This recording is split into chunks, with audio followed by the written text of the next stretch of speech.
જ્ઞાન એ જુદી વસ્તુ છે, સમજ એ જુદી વસ્તુ છે.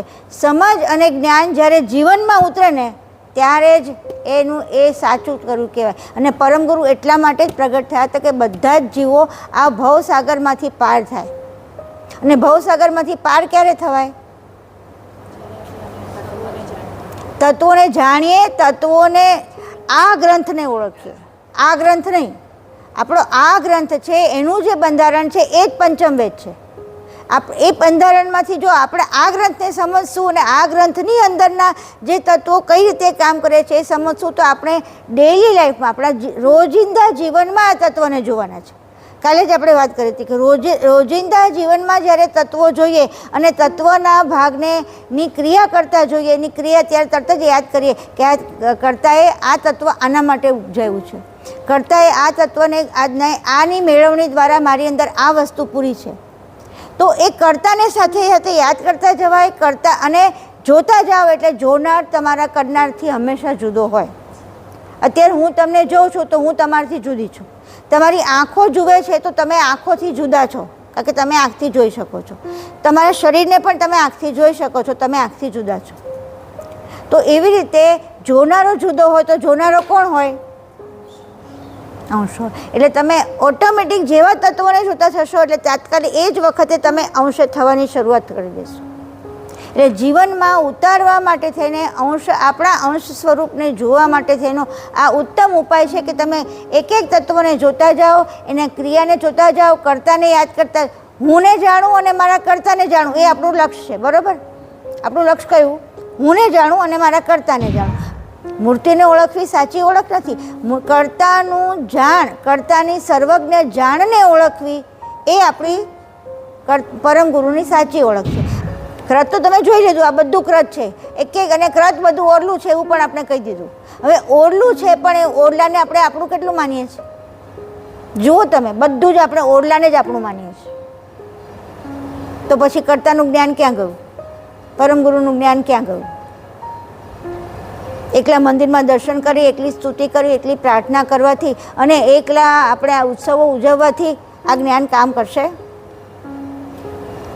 બરોબર સમજો કે ક્યાં જવાનું છે, આપણે પહોંચવાનું. પરમ ગુરુએ એટલું મોટો જ્ઞાનનો ખજાનો આપણી પાસે આપ્યો છે, આખા જગતમાં ના હોય એવું જ્ઞાન આપ્યું છે ને આપણે આવા નાના નાના સંકોચમાં પડ્યા રહ્યા છે.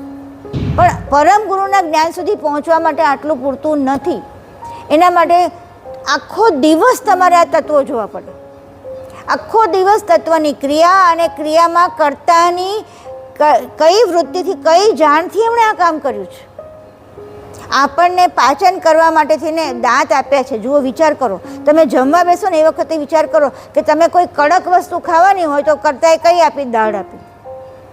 જુઓ તમે, નાની શરૂઆતથી ચા નાસ્તો કરો, પીવા માટે થઈને તમે જ્યારે પીધું તો એને ગળકવા માટે થઈને તમારું આ જે ગળું છે ને એમાં તમે એ જે મૂક્યું છે ને, આપણે થૂક ગળીએ છીએ, ખબર છે ને? આ જે સિસ્ટમ મૂકી છે એનાથી બધી જ વસ્તુ તમે ગળી શકો છો. ચાવીને પણ એને પેલું કરીને તમે ગળી શકો. આ કોણે કર્યું? તો એ વખતે બી કર્તા યાદ આવવા જોઈએ કે નહીં? તો કર્તા ક્યારે ન યાદ આવે? વિચારો તમે. એક ક્ષણ એવી નથી કે કર્તાને યાદ ના કરી આપણે ભૂલી જઈએ, પણ આપણે એકે વખત યાદ નથી કરતા. આપણે એક કર્તાનું નામ દઈ દીધું અને સ્તુતિ કરી દીધી એટલે વાત પૂરી થઈ ગઈ, એટલે આપણું કામ પૂરું થઈ ગયું નહીં. ચંદ્રનાડી આપણી ઈચ્છા શક્તિ છે, સૂર્યનાડી આપણી ક્રિયા શક્તિ છે અને સુષુમ્ના નાડી આપણી જ્ઞાન શક્તિ છે. આ ત્રણ શક્તિઓ આ શ્વાસ દ્વારા અંદર જાય છે. કેમ? કોનું શરીર છે? વાયુ તત્વનું. મહાકરણ કોનું શરીર છે? આદ્યશક્તિનું. આદ્યશક્તિનું શરીર છે ને, એટલે ઈચ્છા શક્તિ અહીંથી એક્ટિવેટ થાય, ક્રિયા શક્તિ અહીંથી એક્ટિવેટ થાય. હવે આપણે આપણું ભાલ તિલક તમે વિચાર કરો કેટલું સાયન્ટિફિક છે. શ્વાસ લઈને કર્તાને યાદ કરતા જાવ ને, ઊંડા શ્વાસ લો ને. આ કેટલી મોટી વસ્તુ થઈ. કર્તાને યાદ કરો ને ઊંડા શ્વાસ લો કે તમે મને પ્રાણ આપ્યો છે, થેન્ક યુ. તમે મને આવો પ્રાણ આપ્યો છે, શ્વાસ આપ્યો છે, થેન્ક યુ. એમ કરતા જાઓ અને ઊંડા શ્વાસ લેતા જાઓ. આજથી આ શરૂ કરજો. યાદ આવે શ્વાસ લેવો, ઊંડા શ્વાસ લેવાના. ઊંડા શ્વાસ લઈ કેવા? પેટ અને છાતી આખી ફૂલવી જોઈએ. આ વાયુ તત્વ છે એટલે સમજાવું છું કે ખાસ કરવાનું, જેથી આપણા શરીરમાં બધી જગ્યાએ ઓક્સિજન પહોંચે. જે પણ રીતે જેમને આપેલું છે એ કંઈક એના હેતુ છે. હેતુ વગર એમને કાંઈ કર્યું નથી. એટલે આ ખોટું છે એવું કહેવાનો કોઈ મતલબ નથી. એટલે આપણે કોઈ પણ ધર્મને, કોઈ પણ સંપ્રદાયને ક્યારે પેલો ના કરવો. કેટલા માટે નહીં કરવો? કારણ કે એ લોકોને ત્યાં સુધી આપેલું છે. કોણે આપેલું? પરમ ગુરુએ જ આપેલું. ભલે ને એ લોકો એમ કે અમારે શંકર ભગવાને આપ્યું, કૃષ્ણ ભગવાને આપ્યું, પેલા આપ્યું, પણ આપ્યું છે બધાને પરમ ગુરુએ. અને એને જે પ્રમાણે જોઈ, કારણ કે ત્રીજા દેહમાં કારણ દેહમાં બેઠો તો શંકરની જ ભક્તિ કરતો હશે, વિષ્ણુની જ ભક્તિ કરતા હશે, બીજામાં બેઠા હશે. એટલે એ લોકો જે લોકોની જે સ્થિતિ હોય એ પ્રમાણે એને બધું આપેલું જ છે. હવે એમાંથી આગળ વધવું હોય તો પરમ ગુરુનું જ્ઞાન જોઈએ. હવે તમારું લક્ષ્ય કયો છે? કેવલધામ છે કે બીજું કંઈ છે? સાચું બોલો. પેલા મને કહો, લક્ષ્ય છે કે નહીં? એ પેલા કહો, લક્ષ્ય છે કે નહીં? લક્ષ્ય હોય તો જ બધું જવાનો સવાલ, તો કે વાત કરવાનો સવાલ થાય. બાકી સવાલ ના થાય. ખાલી સાંભળવા કરતાં સાંભળીએ એવું નહીં. લક્ષ્ય પાકો રાખો. કોણ? પરમ ગુરુ જોડે એકમેક થવું છે, એ પાકું. એટલે પરમ ગુરુ જોડે એટલે કોઈ ભગવાન જોડે, કોઈ મૂર્તિ જોડે કે કોઈ સ્વરૂપ જોડે ના, એમની જાણ જોડે. કારણ કે એમનું સ્વરૂપ શું છે? જાણ સ્વરૂપ છે. સુજાણ જાણ, મહৎ સુજાણ જાણ સ્વરૂપ છે.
અને આપણું બંધારણ જો આપણે જાણીએ નહીં અને આપણા બંધારણમાં રહેલા તત્વોનું કાર્ય જાણીએ નહીં તો આપણે એ તત્વોથી છૂટા ક્યારેય ના પડી શકીએ.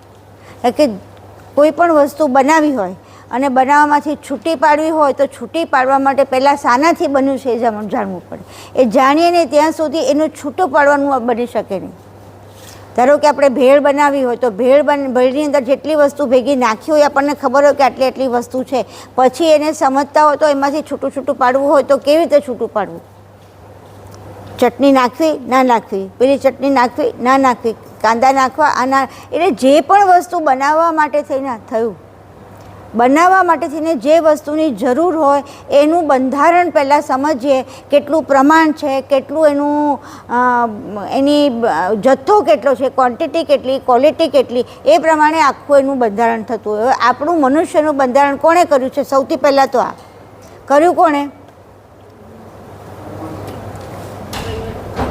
આપણું બંધારણ કોણે કર્યું?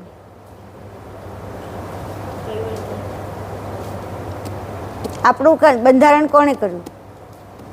આપણું બંધારણ કોણે કર્યું? કોણે કર્યું? માથી નથી કહેતું, કોણે કર્યું? કોણે કર્યું? મૂળ બંધારણની વાત કરવાની. મૂળ બંધારણ પરમ ગુરુ દ્વારા થયું છે. પરમ ગુરુને જ આખી જાણ આપી ઉપજણમાંથી. મૂળ બંધારણ પરમ ગુરુએ કર્યું. પછી એમણે કોને કર્યું? નિરંજનને સોંપ્યું. નિરંજને બ્રહ્માજીને સોંપ્યું. આખું એવી રીતે આખું બંધારણ થયેલું છે. એટલે બંધારણ માટે મૂળ બંધારણ આપણું જુઓ તો પરમ ગુરુ. હવે પરમ ગુરુ પાસે એક તત્વોનું કેટલા 84 તત્વોનું પૂરેપૂરું પૂર્ણ જ્ઞાન છે, સર્વજ્ઞ છે. હવે આ સર્વજ્ઞતામાંથી આપણે સૌથી પહેલાં નીચેનું બંધારણ પકડીએ છીએ. કેમ નીચેનું બંધારણ? કારણ કે આપણે નીચેના બંધારણમાં જીવીએ છીએ. આપણે આ પંચભૂતના શરીરમાં જીવીએ છીએ. આપણે પંચભૂતને જ નહીં જાણીએ તો આ શરીરમાં રહેલા જે તત્વો છે કઈ રીતે કામ કરી રહ્યા છે એની પણ નહીં ખબર પડે. કારણ કે પંચભૂતમાંથી જ બધા તત્વો પહોળા થતા જાય છે. હવે પંચભૂત એટલે કયા કયા 5 ભૂત? હવે આપણે પાછું રિપીટ કરતા જઈએ.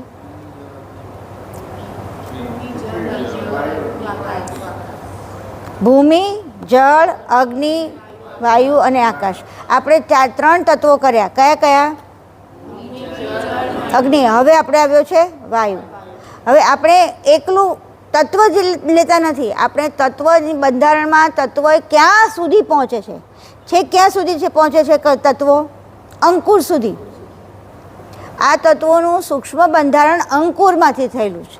એટલે આપણે આખા તત્વોને, આ વાયુ તત્વને છેક અંકુર સુધી ક્યાં આગળ એનો પસારો છે તે જોવાનું છે. એટલે જો આ જોઈએ તો આપણે આપણી અંદર કયું તત્વ આપણી અંદર વધારે કામ કરે છે, કયું તત્વ ઓછું કામ કરે છે, કયું તત્વમાં કઈ જગ્યાએ એનો સુધારો કરવાની જરૂર છે, કયા તત્વમાં કઈ રીતના બંધારણ કરવાથી આપણી અંદર આપણી વૃત્તિ કન્ટિન્યુઅસ પરમગુરુ તરફ રહે. એટલે આ આખું જે આપણે જે અત્યારે કરી રહ્યા છીએ આખું પ્રેક્ટિકલ આપણા જીવનમાં બને એના માટે કરીએ છીએ. જ્ઞાન એ જુદી વસ્તુ છે, સમજ એ જુદી વસ્તુ છે. સમજ અને જ્ઞાન જ્યારે જીવનમાં ઉતરે ને ત્યારે જ એનું એ સાચું કરવું કહેવાય. અને પરમગુરુ એટલા માટે જ પ્રગટ થયા હતા કે બધા જ જીવો આ ભવસાગરમાંથી પાર થાય. અને ભવસાગરમાંથી પાર ક્યારે થવાય? તત્વોને જાણીએ, તત્વોને આ ગ્રંથને ઓળખીએ. આ ગ્રંથ નહીં, આપણો આ ગ્રંથ છે એનું જે બંધારણ છે એ જ પંચમ વેદ છે. એ બંધારણમાંથી જો આપણે આ ગ્રંથને સમજશું અને આ ગ્રંથની અંદરના જે તત્વો કઈ રીતે કામ કરે છે એ સમજશું તો આપણે ડેઇલી લાઈફમાં આપણા રોજિંદા જીવનમાં આ તત્વને જોવાના છે. કાલે જ આપણે વાત કરી હતી કે રોજિંદા જીવનમાં જ્યારે તત્વો જોઈએ અને તત્વના ભાગને ની ક્રિયા કરતા જોઈએ, એની ક્રિયા ત્યારે તરત જ યાદ કરીએ કે આ કર્તાએ આ તત્વ આના માટે ઉપજાવ્યું છે, કર્તાએ આ તત્વને આની મેળવણી દ્વારા મારી અંદર આ વસ્તુ પૂરી છે. તો એ કર્તાને સાથે સાથે યાદ કરતા જવાય. કરતા અને જોતા જાઓ એટલે જોનાર તમારા કરનારથી હંમેશા જુદો હોય. અત્યારે હું તમને જોઉં છું તો હું તમારાથી જુદી છું. તમારી આંખો જુએ છે તો તમે આંખોથી જુદા છો, કારણ કે તમે આંખથી જોઈ શકો છો. તમારા શરીરને પણ તમે આંખથી જોઈ શકો છો, તમે આંખથી જુદા છો. તો એવી રીતે જોનારો જુદો હોય તો જોનારો કોણ હોય? અંશ હોય. એટલે તમે ઓટોમેટિક જેવા તત્વોને જોતા થશો એટલે તાત્કાલિક એ જ વખતે તમે અંશ થવાની શરૂઆત કરી દેશો. એટલે જીવનમાં ઉતારવા માટે થઈને આપણા અંશ સ્વરૂપને જોવા માટે થઈને આ ઉત્તમ ઉપાય છે કે તમે એક એક તત્વને જોતા જાઓ, એને ક્રિયાને જોતા જાઓ, કર્તાને યાદ કરતા, હુંને જાણું અને મારા કર્તાને જાણું, એ આપણું લક્ષ્ય છે. બરાબર? આપણું લક્ષ્ય કયું? હુંને જાણું અને મારા કર્તાને જાણું. હવે કર્તાને કે જાણવા માટે થઈને પહેલાં કર્તાની રચનાને જાણવી પડે, કારણ કે કર્તાને આપણે જોઈ તો શકતા નથી. પરમ ગુરુની મૂર્તિને જોઈએ છે, કર્તાને ક્યારેય જોઈ શકતા નથી, કારણ કે એ જોવામાં છે જ નહીં. અને મૂળ કર્તા તો કોણ છે? કૈવલ કર્તા. કૈવલ કર્તાએ પરમ ગુરુને જાણ આપીને અહીંયા આપણી પાસે એ આવા દેહમાં રૂપીને આવીને મોકલ્યા કે જેથી આપણે એના દેહના સ્વરૂપથી થોડાક બી ઓળખી શકીએ. અત્યારે આપણે તે સાથે દેહ સ્વરૂપે નથી તો આપણે મૂર્તિ સ્વરૂપે લીધા છે, પણ એ ઓળખવા એ સાચા ઓળખ છે? મૂર્તિને ઓળખવી સાચી ઓળખ નથી. કર્તાનું જાણ, કર્તાની સર્વજ્ઞ જાણને ઓળખવી એ આપણી પરમ ગુરુની સાચી ઓળખ છે. હવે જાણને ઓળખવા માટે શું કરશું? એ જાણનું બંધારણ ક્યાં થયેલું છે? તો કે પંચમવેદમાં. પંચમવેદમાં થયું છે તો પંચમવેદમાં શું શું મૂકેલું છે? તો પંચમવેદના જે તત્વોનું બંધારણ કેવલ કર્તાએ બતાવ્યું કે પરમ ગુરુએ બતાવ્યું, એનું આપણે અત્યારે પૃથ્થકરણ કરીને આપણે શરૂઆતથી નીચેથી જડથી જઈ રહ્યા. પહેલાં કયું શરીર લીધું? પૃથ્વી તત્વ લીધું. અને કયું શરીર લીધું? પછી એ કયું તત્વ? અને કયું શરીર? સ્થૂળ શરીર. બરાબર? અને પછી ત્રીજું કારણ શરીર. કયું તત્વ? આપણે અહીં સુધી બધું કરી દીધું છે, આખી છેક સુધી. જે લોકોને ન કર્યું હોય તો એ તમે લઈ લેજો, આ લોકો પાસે નોટ્સ હશે. હવે આપણે જઈએ છીએ વાયુ તત્વ. આ શરીર બહુ જ અગમ્ય શરીર કહેવાય. કેમ? કારણ કે તમે આ શરીરને ક્યારેય જોઈ શકતા નથી. સ્થૂળ શરીરને જોઈ શકો છો, સ્વપ્નમાં સૂક્ષ્મ શરીરને, વિચારો દ્વારા તમે સૂક્ષ્મ શરીરને જોઈ શકો છો કે મારું મન અત્યારે આમ કહે છે, મારી બુદ્ધિ અત્યારે આમ કહે છે. આ બધું સૂક્ષ્મ શરીરમાં શું ભર્યું છે? 4 અંતઃકરણો અને 4 અવસ્થા. એ આપણે જોઈ શકીએ છીએ. બુદ્ધિ મારા ઘાટ કરે છે એટલે તરત જ મને ખબર પડે કે આ મારી અત્યારે બુદ્ધિ ચાલે છે. જ્યારે મારો અહંકાર કરીને કોઈ નિર્ણય લે છે ત્યારે મને ખબર પડે છે કે આ અહંકાર છે. જ્યારે મારી અંદર મારું વિચારોમાં અને જૂના સંસ્કારો યાદ આવ્યા કરે આપણને કે આપણે આટલા વર્ષ પહેલાં આપણે અહીંયા આ મંદિરે ગયા હતા ને ત્યારે આ મહારાજ મળ્યા હતા, એમણે આ સીધું કીધું હતું. આ શું છે? આખા આ ચિત્ત છે. તો ચિત્ત જ્યારે ચિંતવન કરે ત્યારે એ ચિત્ત એનું કામ, તો એની આપણને ખબર પડે છે. નચિત જ્યારે આપણે શાંત થઈ જઈએ છીએ, સમદમ થઈ જાય છે, ત્યારે પણ આપણને ખબર પડે છે કે અત્યારે નચિત છે. તો આ બધી વસ્તુની ખબર પડે છે. સૂક્ષ્મ શરીરને જાણી શકીએ છીએ, અવસ્થાને જાણી શકીએ છીએ. અત્યારે ઊંઘ આવે છે, અત્યારે જાગ્રત છે, અત્યારે સ્વપ્ન જોઈએ છે. આ બધી જ વસ્તુને આપણે જોઈ શકીએ છીએ સૂક્ષ્મ શરીરને. હવે કારણ શરીરને જોઈ શકીએ છીએ કે નથી જોઈ શકતા? હા કે ના? અજ્ઞાનની ખબર પડે, ભાવનાની ખબર પડે, કાળની ખબર પડે. ખબર ને? કયો સૌથી પહેલો કાળ કયો?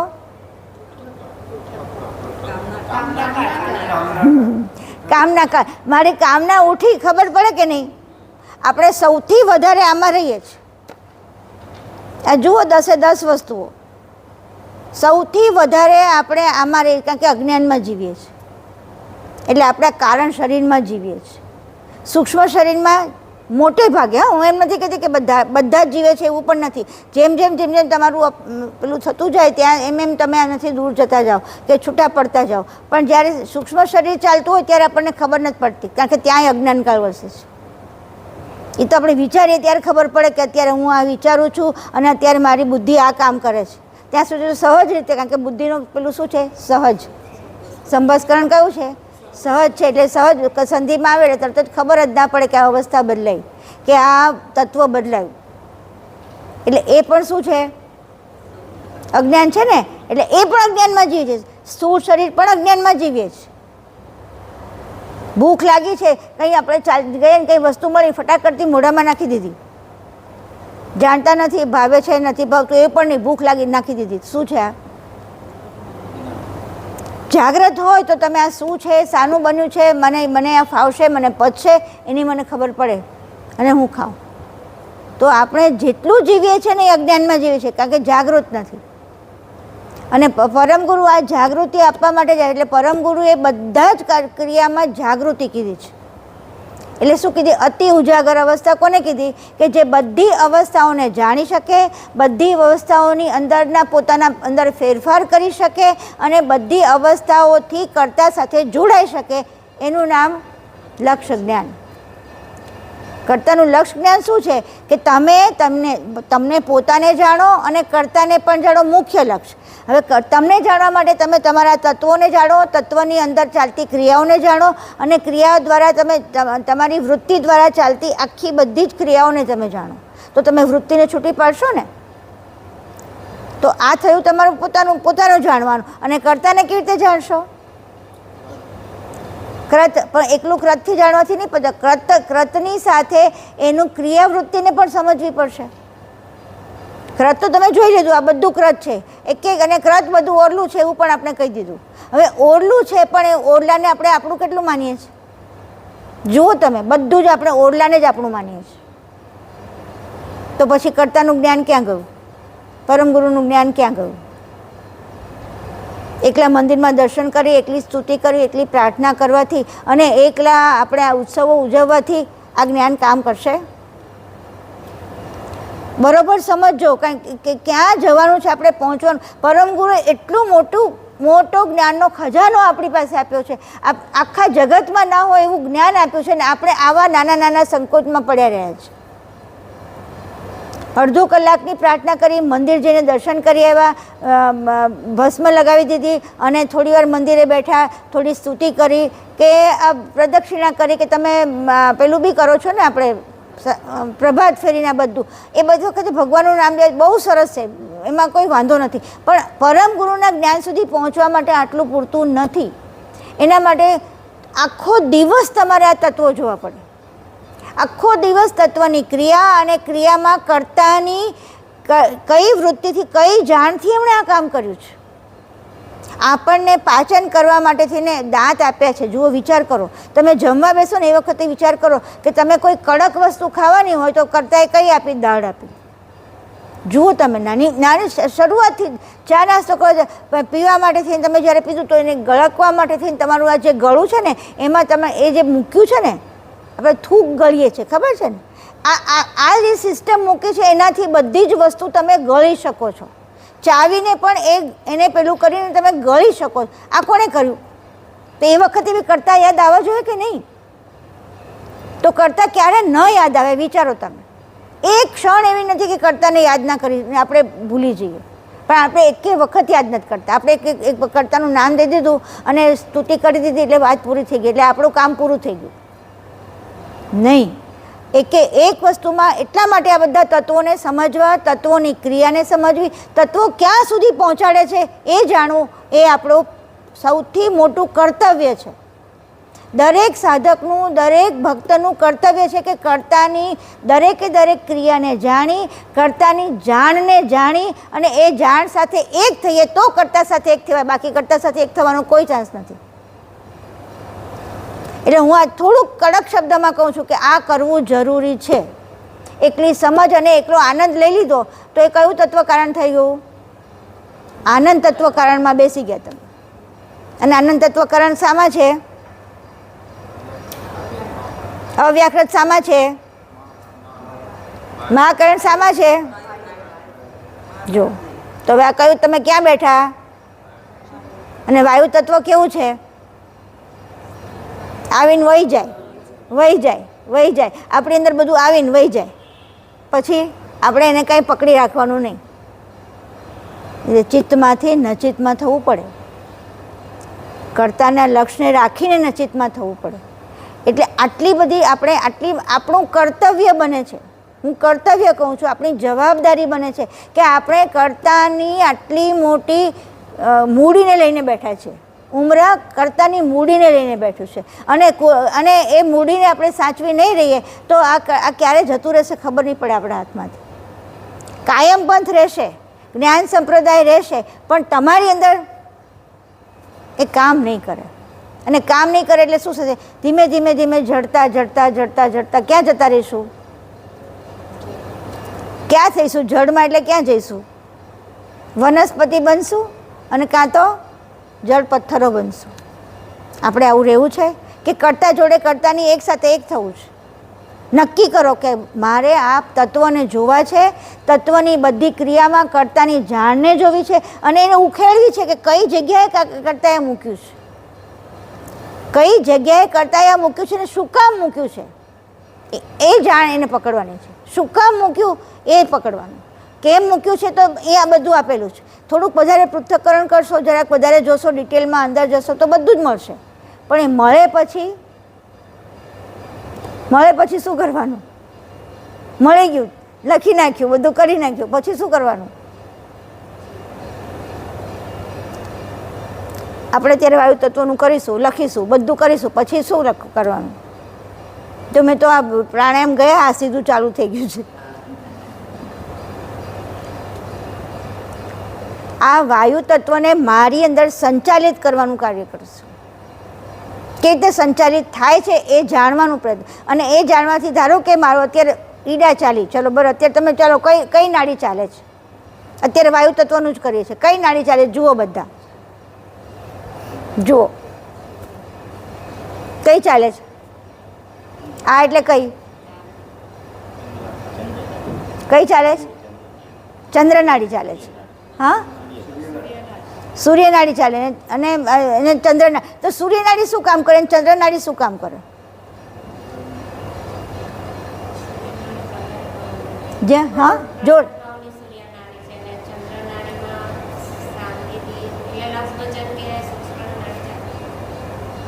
સુષુમ્ના નથી કહેતી હું અત્યારે તમને. આ ચંદ્ર અને આ બે નાડીઓ શું છે, એક શું કામ કરે? ચંદ્ર નાડી શું કામ કરે કયો?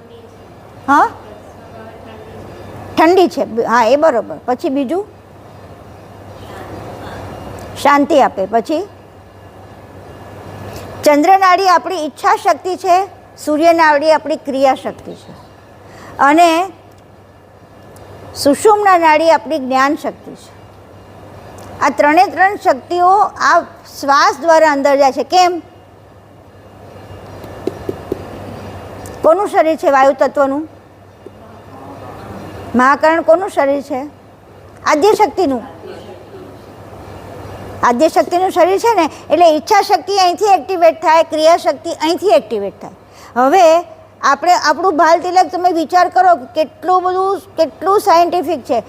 આ ઈડા અને પિંગલા જ્યારે બંને સરખી થઈ જાય, એનું બંનેનું સંચાલન સરખી રીતે કરી શકો. ઈડાને તમે બરાબર, રઘુરામ મહારાજની અહીંયા આગળ જે લાકડી છે, કોઈને ખબર શું કામ છે? ખબર છે? નાડી બધું શું કામ નાડી બદલે ભાઈ? નાડી શું કામ બદલે? હા, સુષુમ્ના ચાલુ કરવા. અને સુષુમ્ના એકલી એનાથી સુષુમ્ના ચાલુ ના થાય. એનાથી તમે ધારો કે અત્યારે મારી આ નાડી ચાલે છે, બરાબર. હવે મારે અત્યારે સૂર્ય નાડી ચાલુ કરવી છે તો આને દબાવી દઉં તો આ ચાલુ થઈ જાય. પણ મારે બંને નાડી ચાલુ કરવી છે તો બંનેને સરખી રાખીને સુષુમ્ના ચાલુ કરવી, તો શું કરવાનું?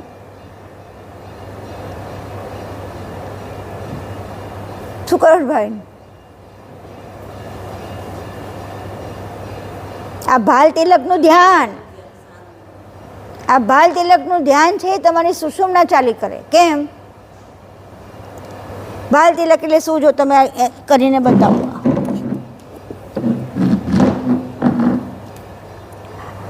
આ આપણા નાકના પેલા છે, બરાબર. આ આપણું નાક છે, બરાબર. હવે આ મારી પ્રમાણે આ ગણો તો આ જમણી અને આ પેલી નાડી. હવે આપણે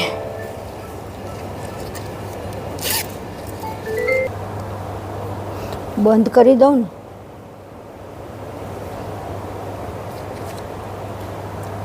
અમારો ત્યાં ક્લાસ ચાલતો હોય ને યોગાનો, ઓચિંતાનું થયું જ ને. એટલે આ જમણી અને આ ડાબી, બરાબર. હવે આ નાડી અત્યારે નથી ચાલતી મારી, અને આ ચાલી મારે ચાલુ કરાવી છે. એટલે આ જનરલી તમે જુઓ ને તો બેવ નાડી ચાલતી જ હોય. પેલી વધારે ચાલતી હોય, પેલી ઓછી હોય, એવું હોય.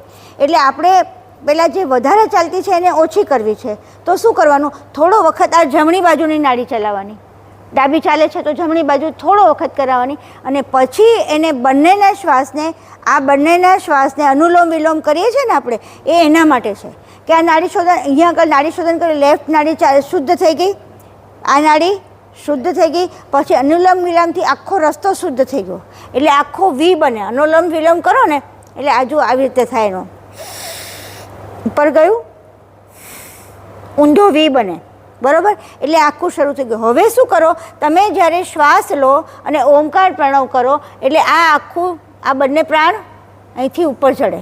અહીંયા શું છે? સુષુમ્ના છે. એટલે આ બંને જ્યારે ઉપર, હવે બંને બેલેન્સ થાય અને તમારું લક્ષ્ય બરોબર પાકું થાય. ત્યાં અહીંયા આગળ લક્ષ્ય, ત્યાં અહીંયા આગળ શું છે? આજ્ઞાચક્ર. આજ્ઞાચક્રમાં તમારું લક્ષ્ય પાકું કરો એટલે, અને અણિયાળી વૃત્તિ કરો એટલે અહીંયા સુધી, અહીંયા સુષુમ્ના જાગૃત. આ અણિયાળી વૃત્તિથી પછી તમારે આ સુષુમ્નાથી તમારે અહીંયા ઉપર જવાનું છે. આ પરમ કારણ તે અહીંયા પહેલો, બીજો, ત્રીજો, આમ આવી રીતે આખું, ત્યાં અહીંયાથી તમે ઉપર જાઓ ત્યારે અહીંયા તમારે બ્રહ્મરંધ્રમાં, તમારે પરમ ગુરુ સોહમ ચરણમાં ત્યાં આગળ થાય.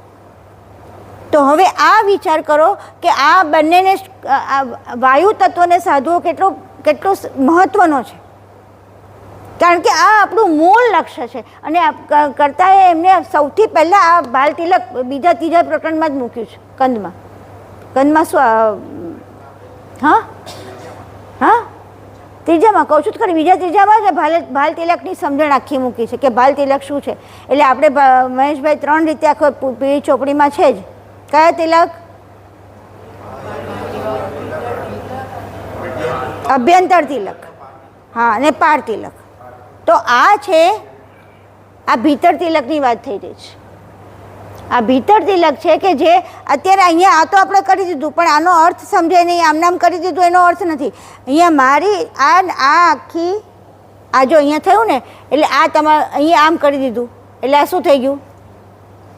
થઈ ગયું કે નહીં તિલક?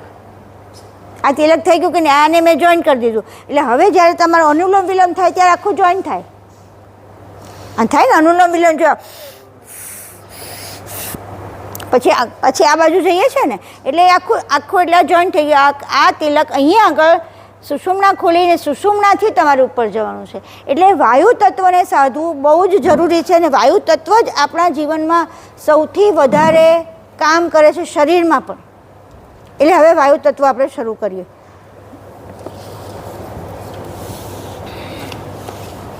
સૌથી પહેલું, હવે ઊભો થા, લખવા માંડ. ભાવિન તું લખ, મોટા અક્ષર થોડાક, એનું ઝીણું ઝીણું છે.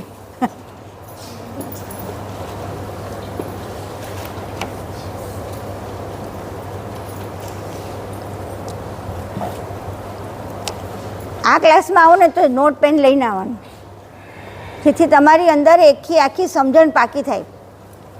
આ મોઢે કરવાના છે, આ બધા મોઢે કરવાના. અમારા બધા બહેનોએ બધું મોઢે કરેલું છે એટલે સીધું જ તમારી અંદર આવી જાય કે આ છે, આ છે, આ છે. તન્વી, બધું મોઢે કરવાનું છે.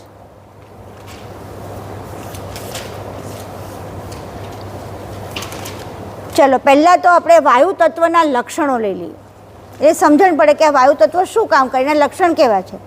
તો કે વાયુ તત્વ પહેલાં છે અવ્યક્ત છે અને રૂપ વગરનું છે, દેખાતો નથી. વાયુ આપણને દેખાતો નથી, રૂપ વગરનું, અવ્યક્ત, વહેતું, હા, રૂપ વગરનું, વહેતું અને ઉર્ધ્વ ગતિ કરાવનારું. મુખ્ય વસ્તુ આ છે, ઉર્ધ્વ ગતિ કરાવે છે. એ તમે ધારો તો અત્યારે શ્વાસ લો એટલે શું થયું?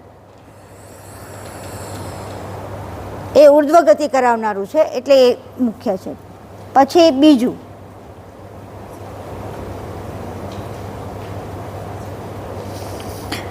હવે મૂળ વસ્તુ કે આપણે 5 પ્રકૃતિ આપણી જે બને છે, એ 5 પ્રકૃતિ આ તત્વના પ્રાણ સાથે મળવાથી જ બને. પ્રાણ ઉપપ્રાણ સાથે મળવાથી જ બને.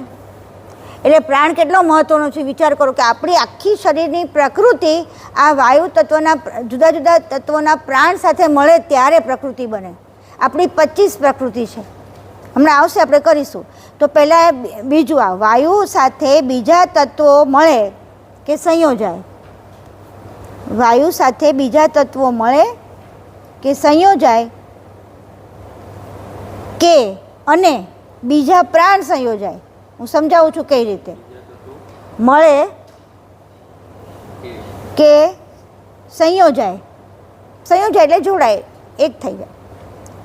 અને બીજા પ્રાણ સંયોજાય. એક તત્વ સંયોજાય અને એક પ્રાણ સંયોજાય, બે રીતે છે. ત્યારે શરીરમાં જુદી જુદી પ્રકૃતિ બને.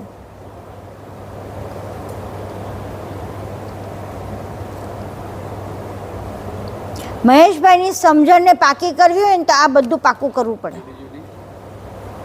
જુદી જુદી પ્રકૃતિ બને. બરાબર. હવે આપણે પહેલું લખીએ છીએ, વાયુ સાથે બીજા તત્વ સંયોજાય થાય ત્યારે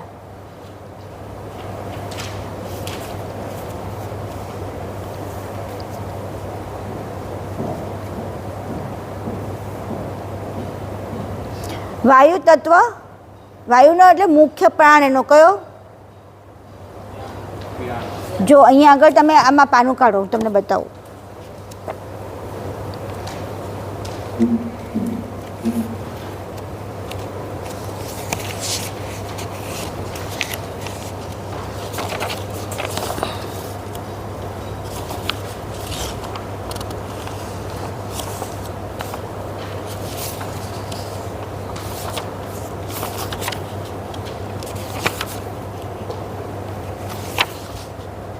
આવડાવું છું.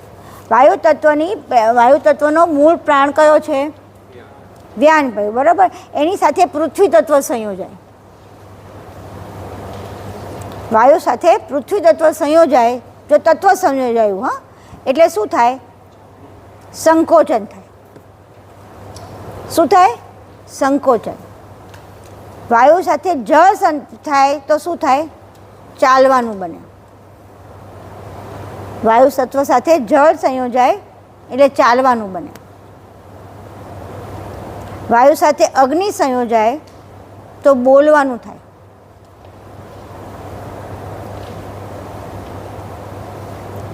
પછી વાયુ અને વાયુ, વાયુમાં વાયુ તત્વ, હા, તો શું થાય? મૂળ છે એનું બલિષ્ઠ તંત્ર છે, બળ કરવું, બળ કરવું અથવા તો દોડવું. મૂળ કાર્ય છે વાયુનું બળ કરવું. એટલે તમે જુઓ, અંજની પુત્ર પવન સુતનામાં છે ને, એ કેવા છે? મહાવીર વિક્રમ બજરંગી. કુમતિની વાળી જે આપણે હનુમાન ચાલીસા બોલતા હોય તેમાં કેવા બળવાન છે. એટલે ભગવાન હનુમાનજી પાસે બળ માગવાનું હોય. કેમ? કારણ કે વાયુપુત્ર છે એટલે બળ કરવું. પછી આકાશ તત્વ સાથે પ્રસરણ કરવું. થોડુંક અહીંયા આગળ તમારું બુદ્ધિ લડાવશો તો તરત જ સમજ પડી જશે કે જો પૃથ્વી એટલે કેવી હોય? ઠોસ હોય, ઠોસ હોય, બરાબર, ઠોસ હોય. એટલે તમે ત્યાં વાયુ ભરે ને એટલે એને આખી સંકોચાઈ જાય આખું. હવે અહીંયા આગળ એમાં પાણી જે થાય તો તમારે ચાલવાની ગતિ થાય, કારણ કે તમારી અંદર એ લોહી વધારે ફરે. તમે જો એ લોહી ના ફરે ને ત્યારે પગ દુખે. એટલે એ ચલવા માટે થઈને પણ આ વાયુ અહીંયા, અને લોહીને વહેવા માટે કોણ જોઈએ? વાયુ બળવાન જોઈએ. ઓક્સિજન સરખો ને, જે લોકો ઓક્સિજન સરખો ના લેતા હોય એ લોકોને ધીમે ધીમે પગ ખોટા પડવા માંડે. એટલે શ્વાસ ખોટો લઈએ છે એટલે પગ ખોટા પડે છે. જુઓ, પગવાળા બધાને કહું છું, તમે શ્વાસ અડધો શ્વાસ લો છો. જુઓ, આ શ્વાસ લેવાની સ્થિતિ શું છે? આખો પેટ ભરાઈ જાય પછી આખું સંકોચાય. લોકો કેવી રીતે કરે ખબર છે? શ્વાસ લઈને ત્યારે પેટ સંકોચાય. તમે જોઈ જુઓ તમારે શું થાય છે. શ્વાસ સામાન્ય રીતે શ્વાસ તમે લેતા હો તો શું થાય છે જોઈ જુઓ. પેટ સંકોચાય એટલે ખોટી ક્રિયા. એટલે પેટ ફૂલ, આખું છાતીને પેટ ફૂલી જાય એટલે આખો શ્વાસ લેવાય. આખો શ્વાસ લેવાય એટલે ઓક્સિજન પૂરેપૂરો અંદર જાય તો છેક અહીંયા પગ સુધી પહોંચે. પેલું તમે આમ ઉલેચી નાખો એટલે અહીંથી ઉલેચાઈ ગયો, શ્વાસ લીધો પણ અહીંયા આટલું ગયું, પછી અહીંયા અડધો શ્વાસ લીધો, આખો પૂરો તો લીધો જ નથી હજી, આખો શ્વાસ બી નહીં લેવાતો હોય. એટલે અડધો શ્વાસ લો ને આટલા સુધી આવે, આટલા સુધી તમારી ભૂખ લગાડે, બીજું કાંઈ ન કરે, એ અહીંયા પહોંચે નહીં. એટલા માટે થઈને જેટલો શ્વાસ લો, ઊંડા શ્વાસ લો, ઊંડા શ્વાસ લઈને કર્તાને યાદ કરતા જાઓ ને, ઊંડા શ્વાસ લો ને. આ કેટલી મોટી વસ્તુ થઈ. કર્તાને યાદ કરવાનો ઊંડા શ્વાસ લો કે તમે મને પ્રાણ આપ્યો છે, થેન્ક યુ, તમે મને આવો પ્રાણ આપ્યો છે, શ્વાસ આપ્યો છે, થેન્ક યુ, એમ કરતા જાઓ અને ઊંડા શ્વાસ લેતા જાઓ. આજથી આ શરૂ કરજો. યાદ આવે શ્વાસ લેવો, ઊંડા શ્વાસ લેવાના. ઊંડા શ્વાસ લઈ કેવા પેટ અને છાતી આખી ફૂલવી જોઈએ. આ વાયુ તત્વ છે એટલે સમજાવું છું કે ખાસ કરવાનું, જેથી આપણા શરીરમાં બધી જગ્યાએ ઓક્સિજન પહોંચે. અચ્છા, હવે થઈ ગયું. હવે આપણે વાયુ તત્વનો આની સાથે પ્રાણ, તત્વના પ્રાણ અહીંયા આગળ. હા, અપાનમાં, હવે વ્યાનમાં અપાન ભણે, સમજાયું? વાયુ તત્વ સાથે અપાન.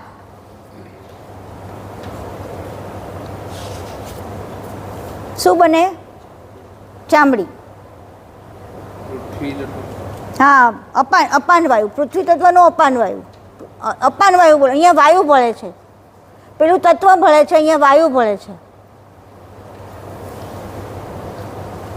વાયુ વત્તા અપાન, વાયુ તત્વ વત્તા અપાન, વાયુ તત્વ વત્તા પ્રાણ, એનાથી શું બને?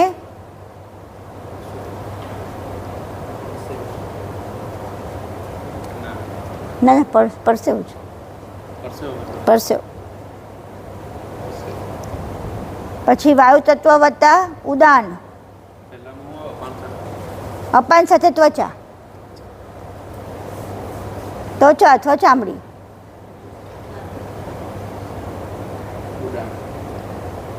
ઉદાન સાથે શું લાગે? ભૂખ. અગ્નિ તત્વ છે ને એટલે ભૂખ લાગે. વાયુ વત્તા ઉદાન. ઉદાન વાયુ કોનો છે?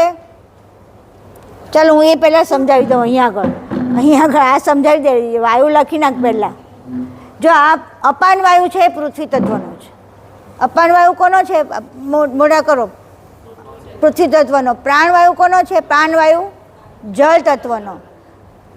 ઉદાન કોનો છે? અગ્નિ તત્વનો. વ્યાન વાયુ કોનો છે? વાયુ તત્વનો. અને સમાન વાયુ કોનો છે? આકાશ તત્વનો. આટલું પાક્કું રાખવાનું. એટલે આ બે ભેગા થાય ત્યારે ભૂખ લાગે. વ્યાન વાયુ, વ્યાનમાં વ્યાન મળે તો હમણાં જ આપણે કહ્યા હતા. શું થયું હતું? બળ કરવું. અને વાયુમાં સમાન ભળે એટલે મોહ થાય. આ આપણી આ પ્રકૃતિ આટલી બનાવી, આવી રીતે બધા જ તત્વોને બધાનો વાયુ આવી રીતે બને. હવે પૃથ્વી તત્વનો વાયુ હોય તો એટલે આખું પીળી ચોપડીમાં આખું 25 પ્રકૃતિ છે. એ 25 પ્રકૃતિ જોઈ લેજો જેની પાસે હોય તે. ચાલો હવે આખું આગળ વધીએ. આ આખું કોનું? વાયુ તત્વથી આપણું બંધારણ. વાયુ તત્વથી આપણું બંધારણ થયું. હવે આગળ જોઈએ. હવે આ વાયુ તત્વ છે એનું અધિષ્ઠાન કોણ? આદ્ય શક્તિ. અધિષ્ઠાન એનું આદ્ય શક્તિ. લખવા જ માંડ. હવે ના નીચેથી આખીથી ચાલુ કર ને. આટલું આ 25 પ્રકૃતિ અહીંયા ઉપર લખ. પ્રકૃતિ 25 પ્રકૃતિ, આમાંથી વાયુ તત્વની પ્રકૃતિ એટલું જ લખ. ઉપર પેલું જે કર્યું ને અહીંયા લખ. હા તો અહીંયા લખી નાખ.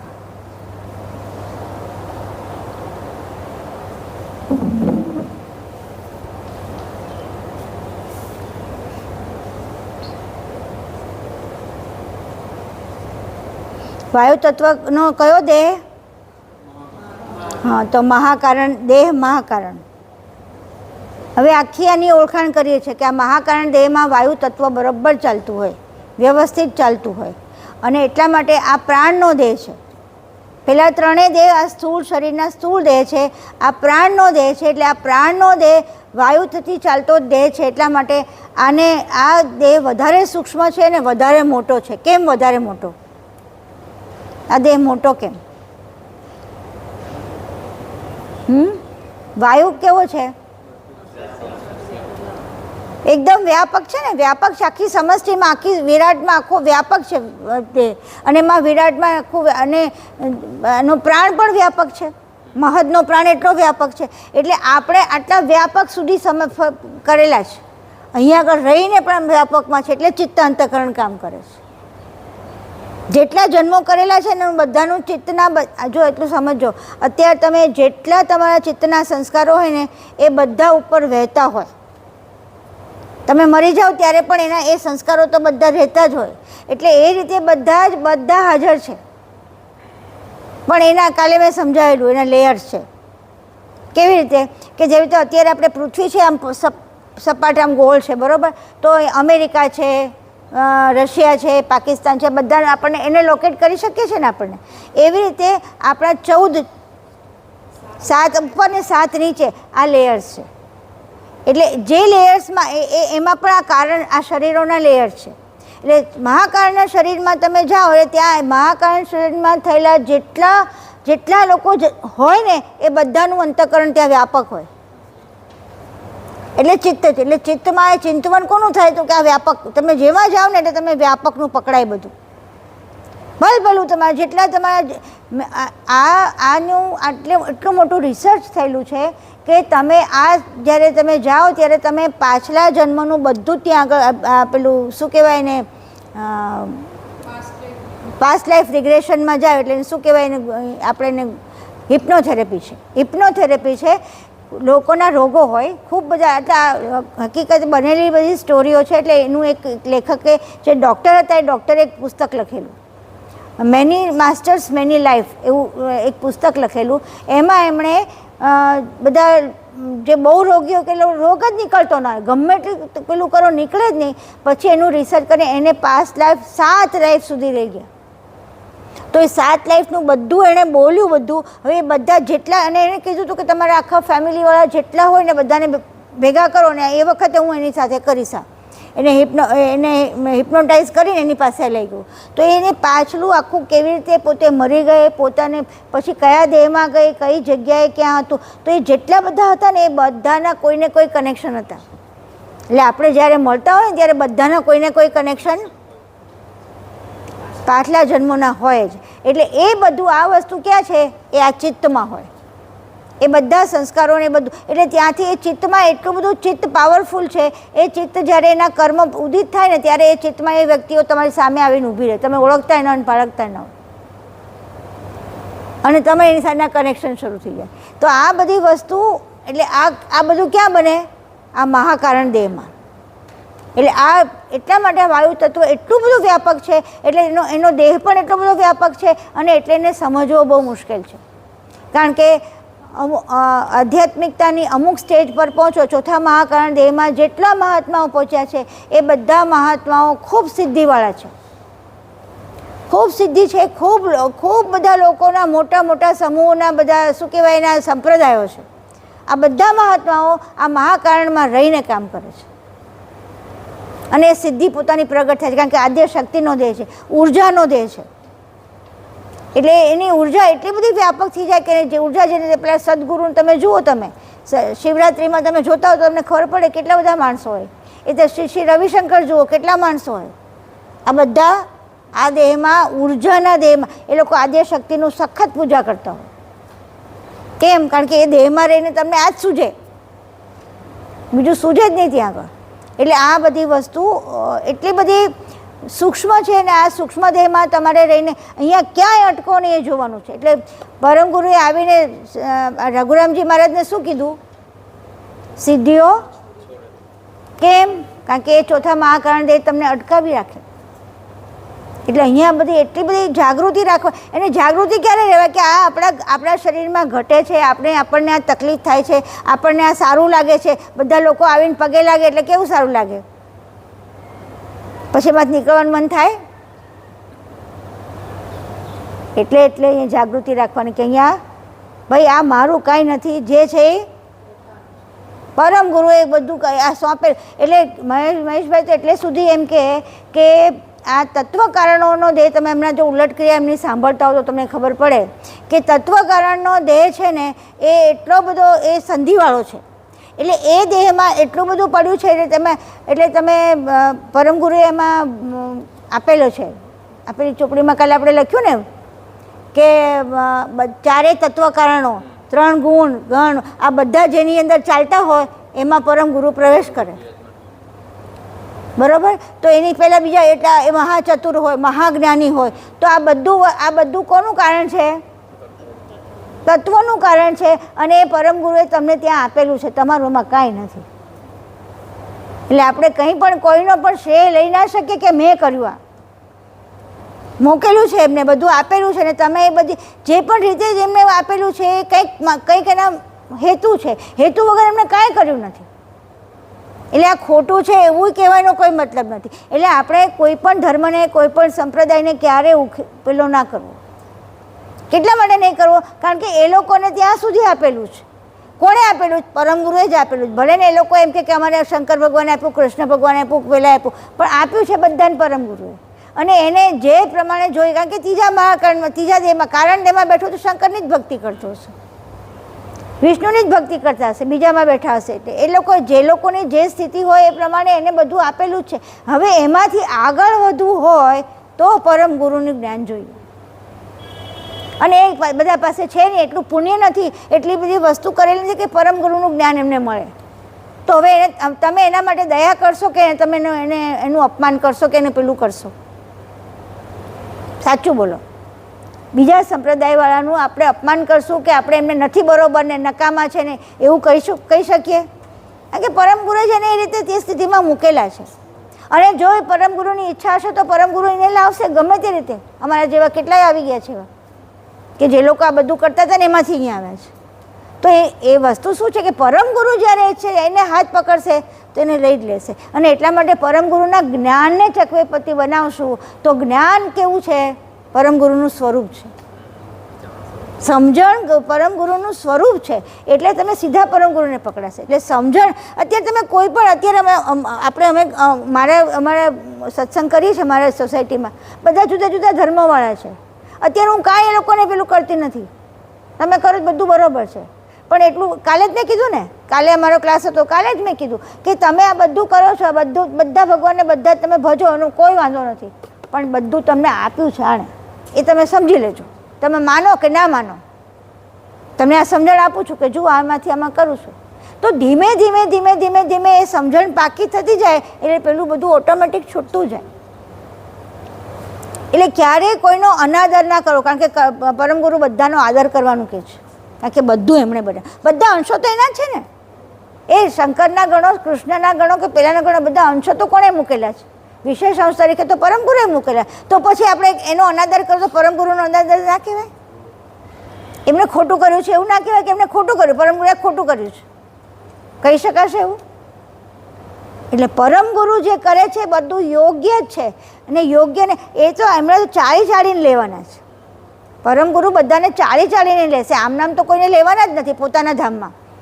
કેવલ ધામમાં લઈ જવા માટે ચલાયેલું હોય બરોબર, પાકું પરિપક્વ થયેલું, હજી એમાં બી અંશ થાય તો બી 11 ધામ તો માં રહેવું પડશે.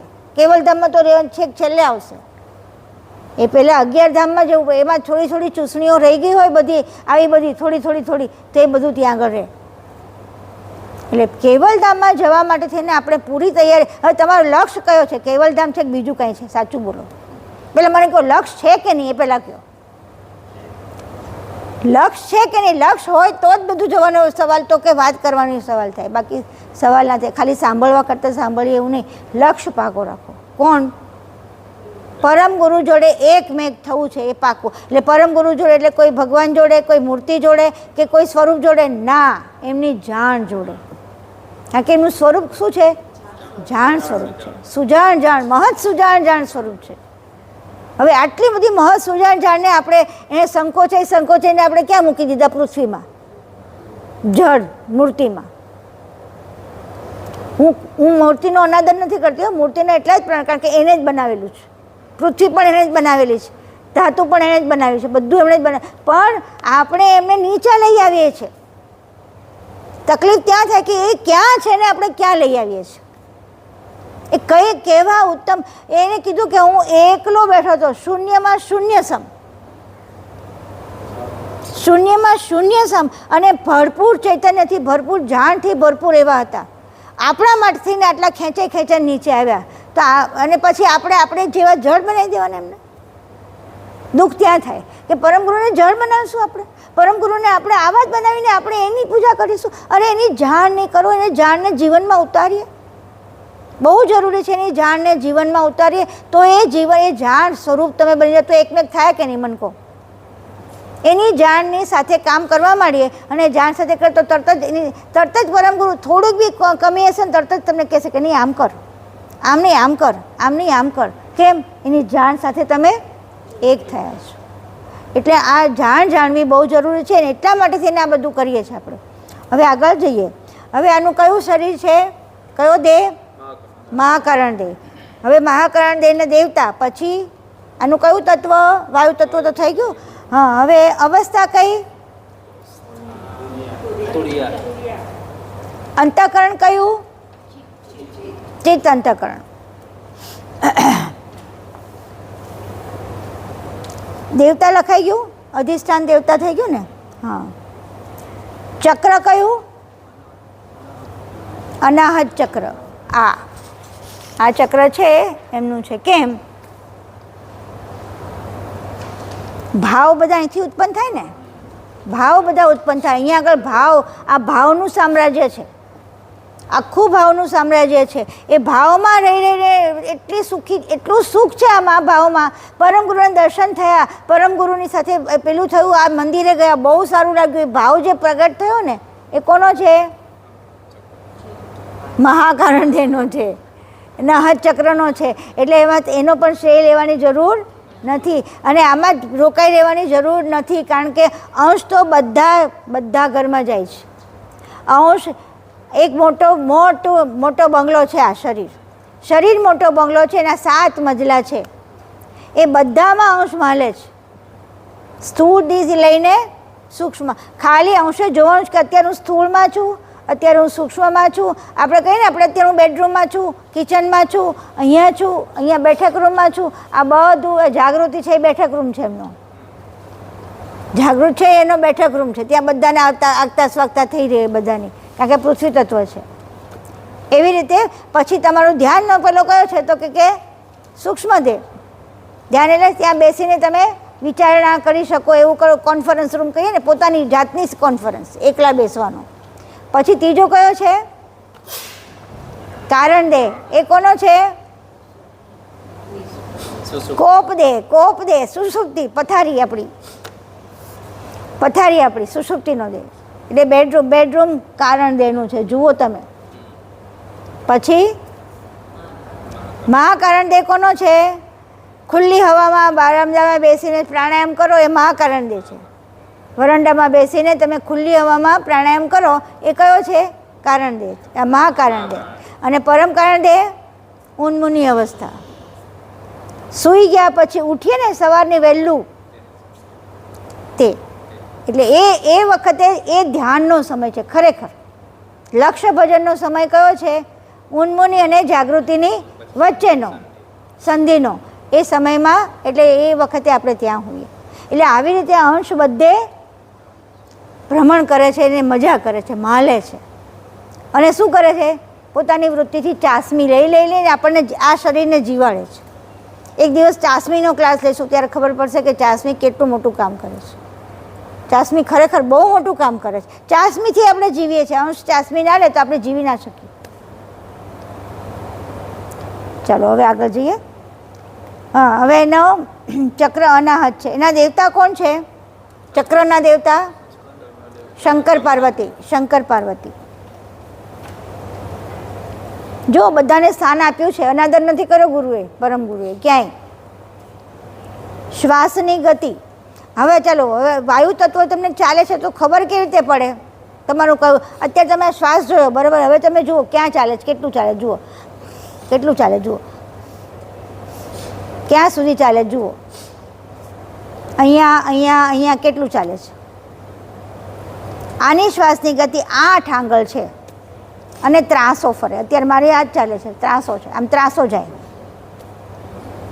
આપણે અત્યારે વાયુ તત્વ ભણીએ છીએ ને એટલે ઓટોમેટિક એમાં આવી જઈએ. ત્રાસો જાય શ્વાસ. અને કેટલા આંગળ? 8 આંગળ. એનો સ્વાદ કેવો છે? ખાટો, કાચી કેરી. રંગ લીલો. અનાહત ચક્રમાં જ્યારે તમે એનું ધ્યાન કરો ત્યારે તમને રંગ લીલો દેખાય. અનાહત ચક્રમાં ધ્યાન કરો તો લીલો દેખાય તો સમજવાનું કે તમે અનાહત ચક્ર પકડ્યું છે, લીલો રંગ છે. હા, સમય હવે આ તમારા શ્વાસ આના પણ આ વાયુ તત્વ પણ ચાલતું હોય, આખા 5 તત્વો તમારા શ્વાસમાં ચાલે છે વારાફરતી, અને એ પ્રમાણે તમારી વૃત્તિ બદલાય, મનના મૂડ બદલાય, બધું એ પ્રમાણે થાય. પૃથ્વી તત્વ ચાલતું હોય ત્યારે તમારે કંઈક કામ કરવાનું મન થાય, કાં તો આમ આરામ કરવાનું મન થાય. એવું આવું પૃથ્વી તત્વ ચાલતું ત્યારે 2-3 વસ્તુઓ કરાય, આપણે પૃથ્વી તત્વમાં લખાવેલું છે. પછી જલ તત્વ ચાલતું હોય ત્યારે વિચારો દોડે ને પ્લાનિંગ ચાલે, તમારું પ્લાનિંગ. ત્રીજું અગ્નિ તત્વ ચાલતું હોય તો જોશવાળું કામ બધું કરીએ. ડૉક્ટર પાસે જવું તો અગ્નિ તત્વમાં જ જઈએ અને એમાં જ જવાય. ડૉક્ટર પાસે જવું ત્યારે અગ્નિ તત્વમાં જવાનું, ધ્યાન રાખજો.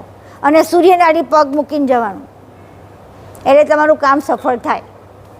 તો એ થયું. પછી વાયુ તત્વ ચાલતું હોય ત્યારે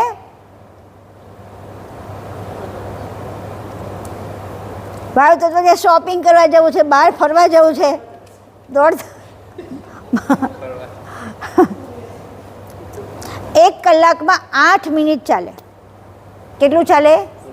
હા, 1 કલાકમાં સમય, ચાલવાનો સમય.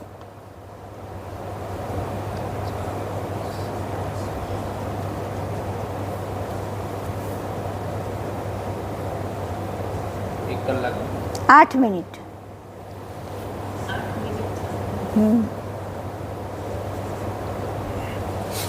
અચ્છા, હવે આનો પ્રાણ કયો વાયુ તત્વનો? વ્યાન. એનો પ્રાણ લખી નાખો, તોય લખી જ નાખો પ્રાણ. અને ઉપપ્રાણ કયો? નાગ. ચલો હવે પાછું આમાં બી આપણે સૂક્ષ્મમાં જઈએ છીએ. આ વ્યાન વાયુ છે, શું છે? વ્યાન વાયુ વ્યષ્ટિનો મુકાતો પ્રાણ છે. વ્યાન વાયુ વ્યષ્ટિ એટલે આખી આપણે જે મૂકીએ ને એ વ્યાન વાયુ છે, મૂકીએ છોડીએ ને પ્રાણ એ વ્યાન વાયુ. અને સમષ્ટિનો આખો જે લેવાતો પ્રાણ છે નાગ છે. મુકાતો પ્રાણ અને મુકાતો મૂળ પ્રાણ અને છોડાતો મુકાતો મૂળ પ્રાણ અને લેવાતો ઉપપ્રાણ. બધા ઉપપ્રાણ લેવાય, સમજાયું? એટલે આનો લેવાતો પ્રાણ કયો છે? નાગ. નાગ છે એ લેવાતો. સમસ્ત અહીં લખો, વ્યષ્ટિનો મુકાતો પ્રાણ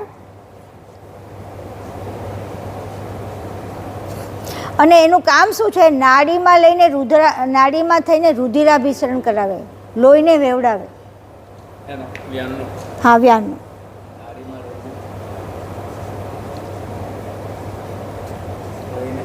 રુધિરાભિસરણ એટલે લોહી વેવડાવે. રુધિરાભિસરણ ના લખવું હોય તો.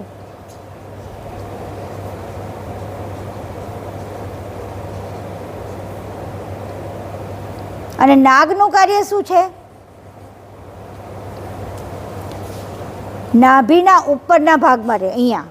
અને શું લાવે? ઓડકાર, હેડકી, પરસેવો, આ બધું કોણ લાવે? નાગ લાવે. ઓડકાર, હેડકી. ઓડકાર આવે તો શું સમજવાનું કે નાગ ચાલુ થયો.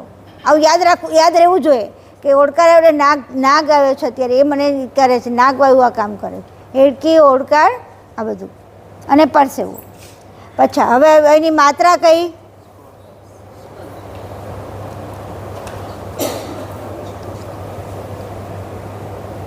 માત્રા સ્પર્શ માત્રા. અચ્છા, હવે એનો વાર કયો? શુક્રવાર.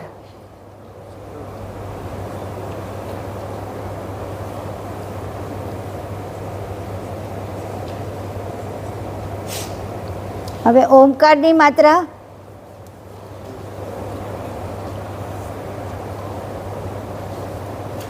ઓમકારમાં કઈ માત્રા આવે? કઈ વસ્તુ આવે?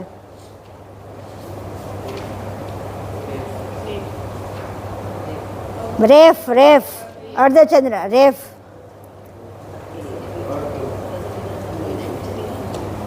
હા, બિંદી છે નિરંજનની છે અને આ પેલાની છે અર્ધ. હવે આ વાયુ તત્વનું દેહમાં મુખ્ય સ્થાન કયા? દેહમાં સ્થાન એમાં એક છે ત્યાગેન્દ્રિય અને એક છે ગ્રહણેન્દ્રિય. તો ત્યાગેન્દ્રિય શું હોય?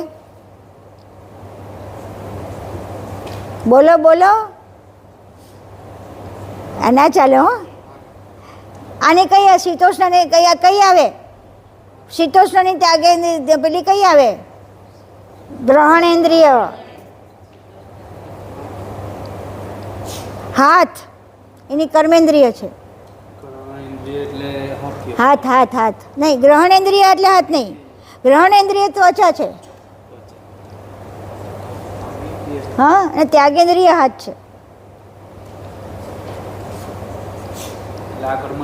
હા, એ કર્મેન્દ્રિય એટલે કાઉન્સમાં લખી રાખ ને, કર્મેન્દ્રિય અને નીચે જ્ઞાનેન્દ્રિય.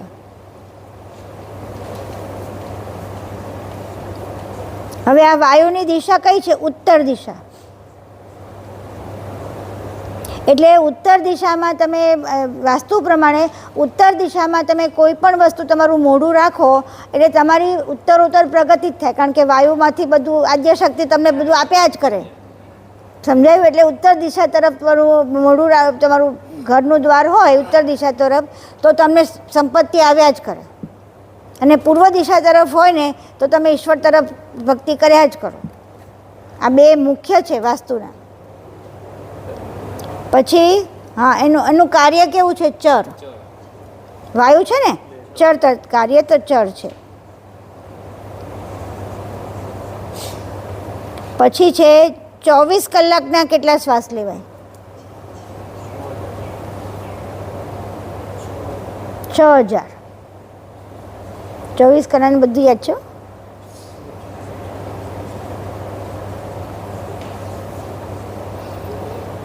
અચ્છા, હા 6000. પછી આ ચક્રની પાંખડીઓ કેટલી? 16 તો અહીંયા છે. 12.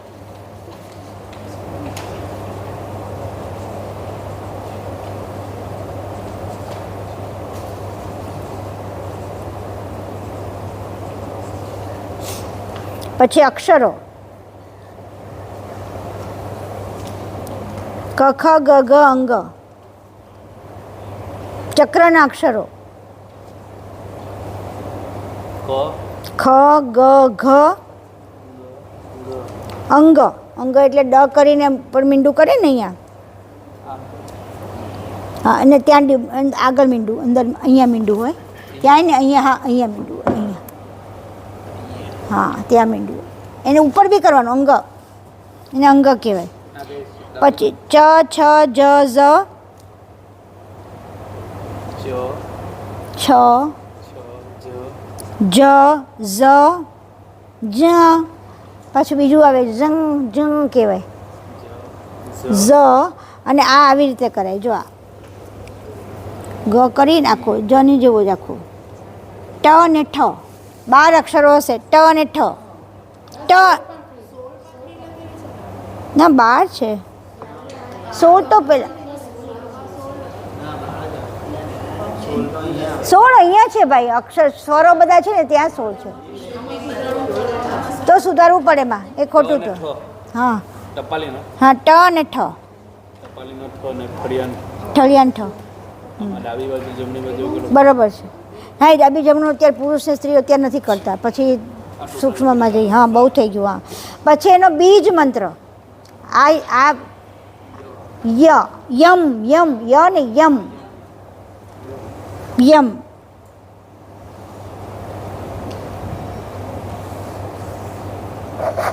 વાણી કઈ આવશે?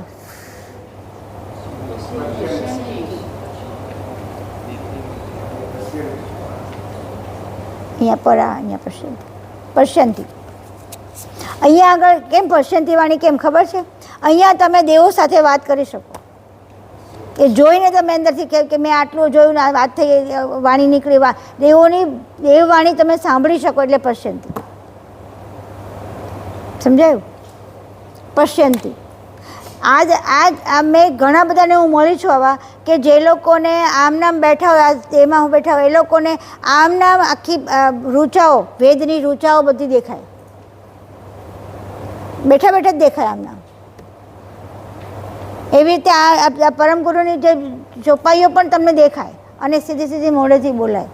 આ ચોથા જે આમાં તમે આગળની સાધના કરેલી હોય તો આ બધું થાય, એટલે પશ્યંતી. પછી એની ભૂમિકા કઈ? અસમ શક્તિ.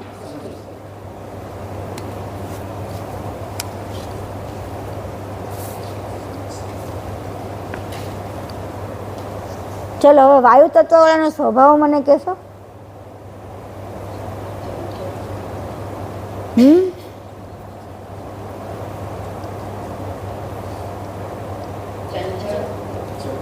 ચંચળ તો ખરો, પણ કાયમ ચંચળ ના હોય. જળ છે કાયમ ચંચળ હોય. ના, વાયુ તો રોકાય બી ખરો ને પેલું બી થાય. જળ રોકાય દે, જળનો સ્વભાવ છે દોડવાનો જ. ઉર્ધ્વ ગતિવાળા લોકો હોય ને એ આમાં વાયુ તત્વમાં હોય.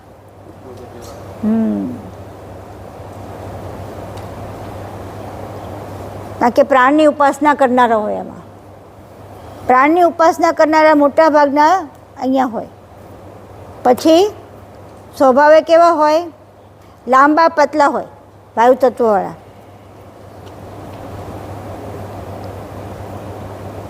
લાંબા હોય, પતલા હોય.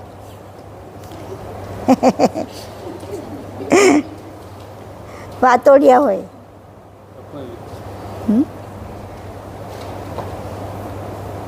કે ને વા સાથે વાતો કરે એમ ના કહીએ આપણે.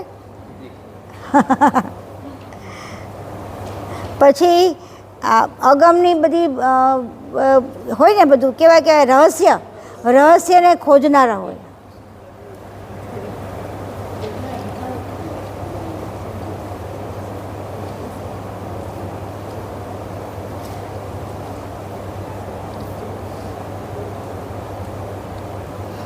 વફાદાર હોય.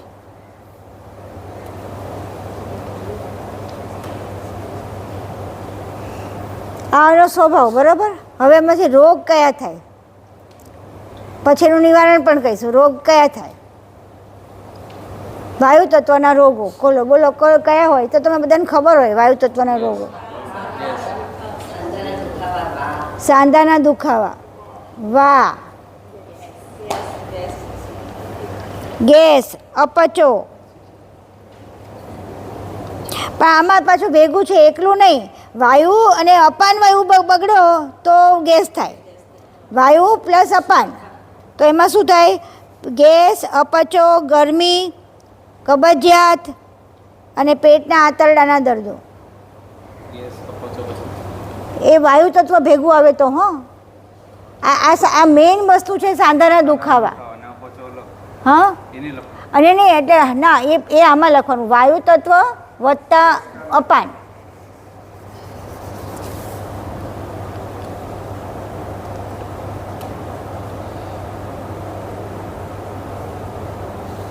આમાં મૂળ છે ને એનામાં પેલામાં સાંધાના દુખાવા, પછી એમાં પક્ષઘાત, કંપવા અને લકવો. પાર્કિન્સન જે કહીએ ને, હા, પક્ષઘાત એટલે લકવો, કંપવા એટલે પાર્કિન્સન. આમ થતું હોય ને એને પાર્કિન્સન એટલે આનો વાયુનો રોગ છે. હા, સંધિવા લખ્યું ને, સંધિવા દુખાવા નહીં, સંધિવા એટલે બધા. સંધિવામાં એટલે બધી જ જગ્યાએ થાય. અહીંયા દુખે ને અહીંયા દુખે ને અહીંયા દુખે, જ્યાં જ્યાં સાંધા આવે ત્યાં દુખે. બરોબર, એ થયું. હવે વાયુ પ્લસ અપાન એના રોગો કયા છે? ગેસ, અપચો, ગરમી થવી, બહુ પરસેવો થવો, પછી કબજિયાત અને પેટના આંતરડા. અપચો લખ્યું? પેટના આંતરડાના દર્દો. પછી વાયુ વત્તા પ્રાણ, પાન વાયુ ભેગો ડિસ્ટર્બ થયો તો શું થાય?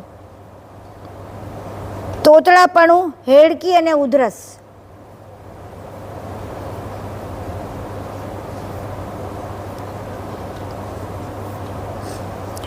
પછી વાયુ વત્તા વ્યાનમાં આવી ગયું. હવે વાયુ વત્તા સમાન. વાયુ પછી પાન ને પાન, અપાન પછી પાન, પછી આપણે ઉદાન. ઉદાનમાં તોતળાપણું, હેડકી અને ઉધરસ. આમાં પાનમાં નહીં, સોરી, પાનમાં તો છે તોતળાપણ, એમાં છે હેડકી ઉધરસ એમાં પણ છે. પછી અપૂરતી ઊંઘ, આમાં પાનમાં અપૂરતી ઊંઘ અને અશક્તિ.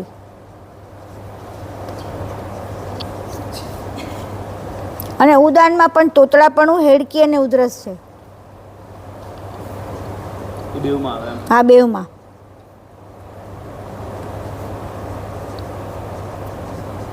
પછી સમાન વાયુમાં મરડો અને અતિસાર. બસ પૂરું થયું, હવે નથી વાત. મરડો અને અતિસાર એટલે શું કહીએ, ઝાડા. હવે આના ઉપાય બોલો. સૌથી સારામાં સારો ઉપાય કયો આમાં? પ્રાણાયામ. રોજ પ્રાણાયામ કરવા જોઈએ. બધા ભેગા આવીને કરો ને પ્રાણાયામ સવારમાં ઉઠીને. આ બધું ઉતરી જાય, સાચું કહું તમને. હા, ઘરે કરો છો ને? બસ તો પણ કરો, બસ ભેગા થઈને કરો ને તો બધાને ઉત્સાહ પ્રોત્સાહન મળે. ભેગા કરો ને બધા થઈને. હા, પછી હા, સૌથી પહેલું પ્રાણાયામ, પછી વિરેચન. વિરેચન એટલે શું કહેવાય ને? થોડા વખત ના, વિરેચન એટલે થોડા વખતે આપણે પેલું કહીએ ને એનિમા લઈ રહ્યો. હે, એનિમા લો, પછી હરડે લો તરત. હા, આંતરડાને પેટ સાફ કરવા માટે, એટલે પેલું વાયુ બરોબર ફરી શકે, તમારું કામ કરે. હા, હરડે અને પેલું શું કહેવાય, ત્રિફળા લો, હરડે લો, પછી વિરેચન ચૂર્ણ પણ આવે છે. પછી બીજું તેલ માલિશ. આ બધા એના ઉપાય છે. પછી આ એક્યુપ્રેશરના પોઈન્ટ, એ પણ એના ઉપાય છે. આ જુઓ તમે, આ વાયુને જે લોકોને બહુ વાયુ હોડકાર થતો હોય ને એ લોકોને આમ કરો, પછી આમ 1 2 3 4 5 6, 1 2 3 4 5 6, 1 2 3, આવા 20 30 વખત કરવાનું. જે લોકોને બહુ ઓડકાર આવતા હોય, વાયુ થતો હોય ને ગેસ, એ લોકોને આ કરવાનું. પછી બીજો એક આપણે કરતા હતા પેલામાં કરાયો તમને. પછી આ રીતે અંગૂઠા દબાવીને આમાં કરવાનું. પછી આ બધા સાંધાના દુખાવા છે ને, આ આપણા પગ છે, આ 2 પગ છે, આ 2 હાથ છે, એટલે આ બધાને અહીંયાથી કરવા જવાનું, દબાવવાનું. 1 2 3 4 5 6 7 8 9 10, વચ્ચે 1 2 3 4 5 6 7 8 9 10, આખું 2 3 4 5 6 7 8. આ રોજ કરો ને, 60 વખત કરો ને તો વાયુ 100% ના થાય. અમે તો કરીએ છીએ રોજ, અમે રોજ કરીએ છીએ આ બધું. હા, હા, રિંગથી કરો તો પણ ચાલે. ચાલો, વાયુ તત્વ પૂરું. હજી થોડું આગળ સૂક્ષ્મમાં જઈશું કાલે. આમાં જ સૂક્ષ્મમાં જઈશું, આ રહીશું. પછી આમાં એનું તંત્ર કયું આવે, આના ઉદ્યોગો કયા આવે, આની અંદર તમારી કાર્યરચના કેવી હોય, આવું બધું સૂક્ષ્મમાં જઈશું. આનો આખો સિલેબસ બનાવીએ છીએ હિમાંશુભાઈ આપણે.